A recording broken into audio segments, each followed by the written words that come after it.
Video में हम ये जानने वाले हैं कि अगर आप पंजाब नेशनल बैंक में एक नया अकाउंट ओपन करवाना चाहते हैं तो उसका फॉर्म फिलअप किस तरह से किया जाता है। एक बात और ध्यान रखिएगा, ये फॉर्म सिर्फ उन्हीं के लिए फिल करना बताएंगे जो 18 साल से ऊपर होंगे, जो मेजर होंगे, दूसरा जो सेविंग अकाउंट खुलवाना चाहते हैं और तीसरा जो सिंगल हो। ठीक है, इन बातों को ध्यान में रखिएगा, ये सिर्फ फॉर्म फिलअप उन्हीं के लिए है। तो चलिए इस वीडियो को स्टार्ट करते हैं। तो देखिए यहाँ पे क्या लिखा हुआ है, डेट। जिस भी तारीख को आप ये फॉर्म सबमिट कराएंगे उस तारीख की यहाँ पे डेट आ जाएगी। उसके बाद आपको यहाँ पे कुछ भी जो कॉलम दिख रही है कुछ भी फिल करने की ज़रूरत नहीं है। उसके बाद देखिए आपको यहाँ पे कुछ डिटेल है जिसे फिल करना पड़ेगा। यहाँ पे डिटेल्स की जो भी डिटेल्स आपसे मांगी गई है देखिए यहाँ पे लिखा हुआ और आपको यहाँ पे फिल करनी है। एक बात तो ध्यान रखिएगा, क्योंकि फिर से बता देती हूँ, क्योंकि अकाउंट का जो फॉर्म फिलअप किया जा रहा है जिस तो वो सिंगल है। ठीक है, अगर आप ज्वाइन करवाते हैं तो आपको फर्स्ट एप्लीकेंट और सेकंड एप्लीकेंट के कॉलम दोनों भरने होते हैं, लेकिन ये सिंगल के लिए तो आपको सिर्फ फर्स्ट एप्लीकेंट ही भरना है, सेकंड को फिल नहीं करना है। तो चलिए स्टार्ट करते हैं। तो देखिए सबसे पहले आपको ऑप्शन यहाँ पे मिला हुआ फुल नेम का, आपको यहाँ पे अपना नाम लिख देना है जो भी आपका नाम हो। उसके बाद देखिए जो सेकंड ऑप्शन दे रखा है इसके अंदर तब ये फिल करते हैं अगर मान लीजिए जिनके नाम पे फॉर्म फिलअप किया गया है, जैसे कि जीजू के नाम पे अगर वो शादीशुदा हैं तो क्या आएगा, उनके यहाँ पे हस्बैंड का नाम आ जाएगा। अदरवाइज अगर वो सिंगल हैं तो क्या करना है, यहाँ पे आपको कॉलम ब्लैंक छोड़ देना है। उसके बाद आपको यहाँ पे उनके फादर और जो मदर का नेम पूछा गया वो आपको फिल करना पड़ेगा। तो यहाँ पे हम उनके फादर और मदर नेम लिख देंगे। उसके बाद देखिए आपको क्या करना है, इसके बाद आपका यहाँ पे लिखा हुआ है, देखिए इसका मतलब ये होता है गार्जियन का तब फिल करना है आपका ये ऑप्शन जब ये अकाउंट ओपनिंग माइनर के लिए होगा। ठीक है, अगर ये मेजर के लिए है रहा है तो आपको ये कॉलम फिल करने की ज़रूरत नहीं है, क्योंकि ये फॉर्म फिलअप मेजर के लिए तो हम इसे फिल नहीं करेंगे। ठीक है, अब देखिए इसके बाद क्या करना है, इसको छोड़ देना है। उसके बाद डेट ऑफ बर्थ, जो भी आपकी डेट ऑफ बर्थ हो वो यहाँ पे फिल कर दीजिए।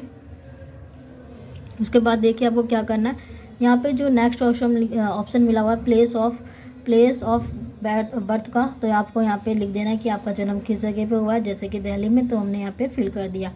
उसके बाद देखिए जो आपका एड्रेस है वो आप यहाँ पे खुद फिल कर लीजिएगा, जो भी आपका एड्रेस है। इसके बाद देखिए यहाँ पे आइडेंटिटी प्रूफ के लिए आप कौन सा डॉक्यूमेंट्स देना चाहते हैं, जैसे कि हम क्या कर रहे हैं अपने आइडेंटिटी प्रूफ के लिए आधार कार्ड दे रहे हैं, तो आपको यहाँ पे आधार लिख देना है। ठीक है, हम देखिए आपको अपना आधार नंबर यहाँ पे जो भी है लिखना है। उसके बाद देखिए अगर आपके पास पैन कार्ड है तो आपको यहाँ पे अपने पैन कार्ड का नंबर लिख देना है। इसके बाद आपको इनमें से कोई कॉलम फिल करने की ज़रूरत नहीं है। उसके बाद देखिए अब देखिए यहाँ पे नेचर ऑफ अकाउंट, इसका मतलब है कि आप किस टाइप का अकाउंट खुलवा रहे हैं। जैसे कि हमने स्टार्टिंग बता दी कि जो ये फॉर्म फिलअप है वो सिंगल के लिए किया जा रहा है और सेविंग के लिए किया जा रहा है, तो आपको क्या करना है यहाँ पे सेविंग लिख देना है। उसके बाद देखिए आपको क्या करना है, यहाँ मोड लिखा हुआ है, तो सिंगल के लिए है तो आपको यहाँ पे क्या करना है सेफ लिख देना है। सेल्फ लिख देंगे। सेल्फ को लिखने के बाद देखिए यहाँ पे नॉमिनेशन डिटेल्स लिखे। इसका मतलब है कि अगर आप किसी को अपना नॉमिनी बनाना चाहते हैं या नहीं, मैं तो आपको यही सजेशन दूंगी कि आप नॉमिनी ज़रूर बनाएं, तो इसलिए आपको यहाँ पे करना है यस लिख देना है। उसके बाद देखिए नॉमिनी क्यों ज़रूरी है, बाई चांस कोई दुर्घटना घट जाती है आपके साथ तो जो भी आपका अमाउंट होता है वो आपके नॉमिनी को दे दिया जाता है, इसलिए नॉमिनी ज़रूर बनाएं। तो देखिए हमने यस लिख दिया, आप भी यस लिख दीजिए। उसके बाद देखिए मोबाइल नंबर जो भी आपको यहाँ पे लिख देना है, ये वही दे जो काम करता हो, जो चलता हो। ठीक है, और उसके बाद देखिए अगर ईमेल आईडी अगर आपके पास है तो लिख दीजिए, अगर नहीं है तो आप इसे ब्लैंक भी छोड़ सकते हैं। उसके बाद देखिए आपको कुछ भी जो कॉलम दे रखे इसमें फिल करने की ज़रूरत नहीं है, सिंपल सा आपको क्या करना है यहाँ पे अपने सिग्नेचर कर देने हैं। तो इस तरह से जो पहला पेज है वो फिल हो जाता है। अब इसके सेकंड पेज पे चलते हैं किस तरह से फिल करना है। तो देखिए जो सेकंड है वो कुछ इस तरह का मिलेगा। इसके अंदर भी देखिए आपको कुछ भी फिल करने की ज़रूरत नहीं है, इसे ब्लैंक छोड़ दिए। यहाँ पे भी आपको कुछ भी फिल करने की ज़रूरत नहीं है। अब देखिए थोड़ा सा आगे करिए। अब देखिए क्या करना है, सिंगल अकाउंट है इसलिए क्या करना, फर्स्ट एप्लीकेंट पे आपको सिग्नेचर कर देना है, क्योंकि जॉइन नहीं है तो इसलिए आपको इसमें सिग्नेचर नहीं करना है, सिर्फ फर्स्ट एप्लीकेंट पे सिग्नेचर करना है। इसके बाद देखिए आपको क्या करना है, आपने जो सिग्नेचर यहाँ पे कर रखा है वही सिग्नेचर क्या करना है, फिर से आपको यहाँ पे जो कॉलम मिला हुआ है यहाँ पे आपको 2 सिग्नेचर फिर से कर देने हैं। उसके बाद देखिए क्या करना है, आपको यहाँ पे अपनी फ़ोटो पेस्ट कर देनी, वो रिसेंटली होनी चाहिए, ज़्यादा पुरानी नहीं होनी चाहिए। तो इस तरह से जो सेकंड पेज है वो फिल होता है। अब इसके तीसरे पेज पे चलते हैं।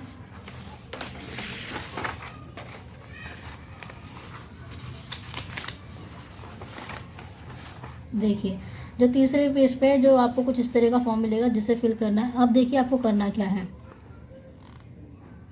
यहाँ पे देखिए आपको एक ऑप्शन मिलेगा पैन नंबर का। आपके पास पैन नंबर है तो क्या करना है आपको, यहाँ पे उसका पैन नंबर जो आपके पास उसका लिख दीजिए। उसके बाद आपको क्या करना है, अगर आपके पास ड्राइविंग लाइसेंस है तो आपको यहाँ पे अपने ड्राइविंग लाइसेंस का जो नंबर है वो यहाँ पे लिखना है। उसके बाद देखिए आपको यहाँ पे कुछ फिल करने की ज़रूरत नहीं है। आप थोड़ा सा स्क्रॉल कीजिए। आप देखिए इसके बाद क्या करना है, आपको यहाँ पे नॉमिनेशन के जो भी आप नॉमिनी बनाना चाहते हैं उसके बारे में पूछा गया। अगर आप किसी को नॉमिनी बनाना चाहते हैं, रिक्वायर्ड है, तो आपको करना है यस कर देना है, जैसे कि हमने यस पे टिक कर रखा है। उसके बाद देखिए आपको क्या करना है, यहाँ पे जैसे आप नॉमिनी बनाना चाहते हैं उनका यहाँ पे नाम आ जाएगा, जैसे कि मैंने यहाँ पे लिख रखा है।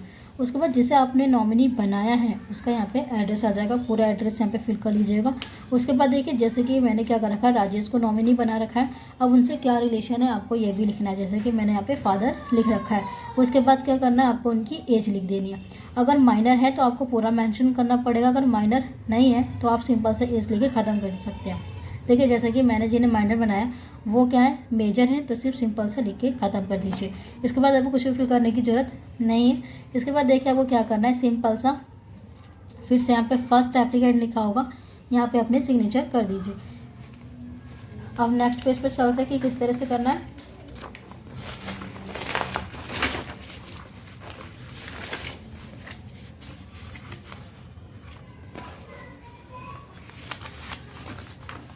ये देखिए जो इसका ये लास्ट पेज है, इसके अंदर क्या है, देखिए आपको क्या करना है, सिंपल सा फिर से यहाँ पे आपको जिस तारीख को फॉर्म सबमिट कराएंगे उस तारीख के यहाँ पे डेट आ जाएगी। उसके बाद आपको क्या करना है, यहाँ पे देखिए लिखिए द मैनेजर लिखा हुआ है।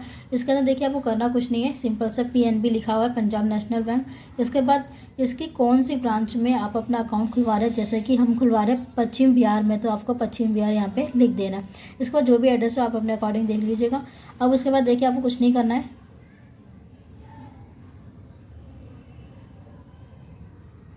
अब देखिए यहाँ पे ये बताना है कि आप कौन सा काम करते हैं। देखिए यहाँ पे लिखा हुआ है कि माय प्रोफेशनल ऑक्यूपेशन, आप जो भी काम करते हो, ठीक है, यहाँ पे आप लिख दीजिए। जैसे कि आप सेल्फ एम्प्लॉयड है या फिर सरकारी जॉब करते हैं या फिर प्राइवेट सेक्टर में काम करते हैं, जो भी आपका काम है आप यहाँ पे लिख दीजिए। उसके बाद क्या है, आपको एनुअल जो आपकी एनुअल इनकम है, एक साल में आप कितना कमाते हैं, मंथली इनकम कितनी है, आपको यहाँ पे मेंशन करनी पड़ेगी। ठीक है, साफ साफ लिखा हुआ है यहाँ पे एनुअल इनकम, या तो आपको मंथली सैलरी आपकी कितनी यहाँ पे मेंशन करना है। उसके बाद देखिए आपको यहाँ पे कुछ भी फिल करने की ज़रूरत नहीं है। फिर देखिए आपको यहाँ पे क्या कर देना है, सिंपल सा अपने सिग्नेचर कर देने हैं। देखिए सिग्नेचर कर दिया, फिर उसके बाद क्या करना है, आपको यहाँ पे अपना नाम लिख देना है। फिर देखिए आपको जो भी पूरा एड्रेस है, इससे पूरा एड्रेस जो भी हो आपका यहाँ पे लिख दीजिए। उसके बाद देखिए आपका जो भी मोबाइल नंबर है वो यहाँ पे लिख दीजिए। उसके बाद तो देखिए इस तरह से जो आपका बैंक PNB बैंक पे एक नया अकाउंट ओपन करवाने का जो फॉर्म फिलअप है वो तो पूरा हो जाता है। लेकिन अभी जान लीजिए कि फॉर्म सबमिट कराते समय आपको कौन कौन से डॉक्यूमेंट्स को अटैच करना है। तो सबसे पहले देखिए आपको पैन कार्ड और अपना आधार कार्ड साथ में लेकर जाना है। और उसके बाद क्या करना है, इसकी फ़ोटोकॉपी करवा लेनी है। फ़ोटोकॉपी कराने के बाद आपको ओरिजिनल डॉक्यूमेंट्स भी लेके जाना है, क्योंकि अकाउंट ओपनिंग कराते समय आपको वेरीफाई करने के लिए आपके ओरिजिनल डॉक्यूमेंट्स की रिक्वायरमेंट रहती है। तो इसलिए अपने ओरिजिनल डॉक्यूमेंट्स लेके जाना ना भूलें। Thank you for watching my video.